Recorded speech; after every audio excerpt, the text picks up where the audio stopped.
اوكي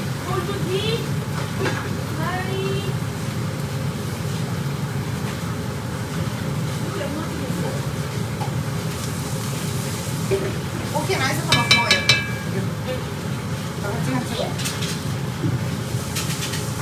السلام عليكم ورحمة الله وبركاته. كل سنة وانتم طيبين، رمضان كريم.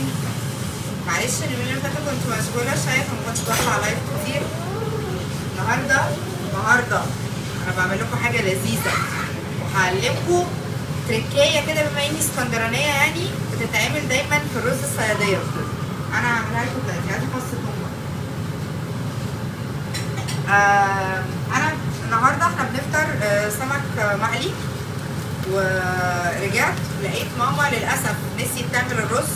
انا لسه داخله من الباب حالا، فماما نسيت تعمل الرز الصياديه، فقلت المره دي الحمد لله بقى عشان ايه اعمل اللايف واوريكم الرز بيتعمل ازاي والتركايه اللي احنا بنعملها علشان الرز يطلع غامق لونه بني قوي زي ما الاسكندرانيه بيعملوا.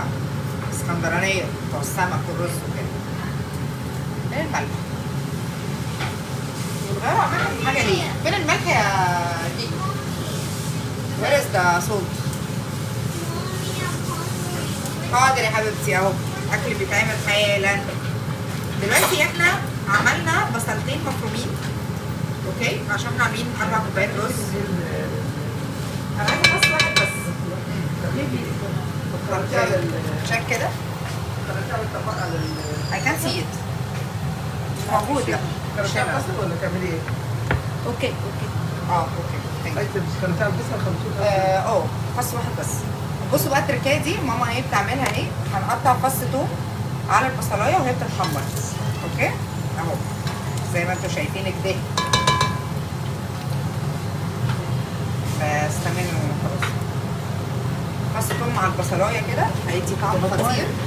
وهنحط طماطمايه بس بعد ما نحط. لا مش هعملها، هحطها زي ما هي. طيب بس هنحط الملح لان الملح بيساعد البصل على انه يدبل، اوكي؟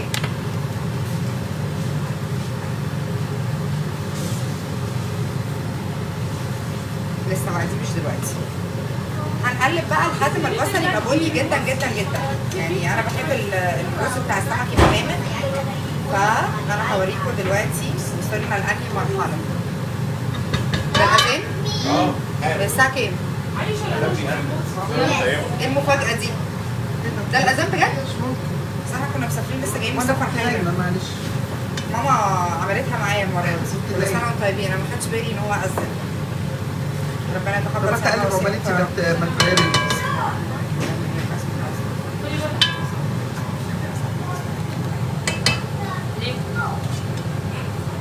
عايزه ميه. سيبيها بقى ماما عشان تتحمر. عشان بس حوالين المادة متبقاش. لما تتحرق من الطرف نبقى نقلبها.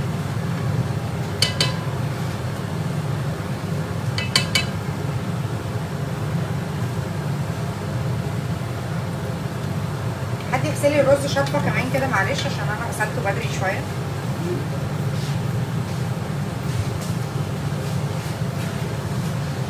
اللون ده هيخلوه يطلع لونه فاتح شويه. بس يعني انا حالا دلوقتي هحط بقى المعيار بتاع الميه والتركايه هوريها لكم حالا. لا الناس قالوا لي ان هو اذن من شويه. ماما كانوا بيكتبوا لي في الكومنتس كده. اللون ده اللي انا بحبه، اوكي؟ اهو بسم الله الرحمن الرحيم. حطينا كوبايه ميه. مش هنحط بقى بقيه الميه دلوقتي خالص، احنا هنخليها تاخد الغمقان ده. شايفين اللون؟ بصوا ده لون الرز اللي انا بحبه. وهنحط الطماطمايه بتاعتنا زي ما هي كده. هاتي يا ماما بقى. احنا عملنا 3 كوبايات ونص، يبقى عايزين 5 كوبايات ميه. ادي كوبايه، حطي الباقي بقى. 2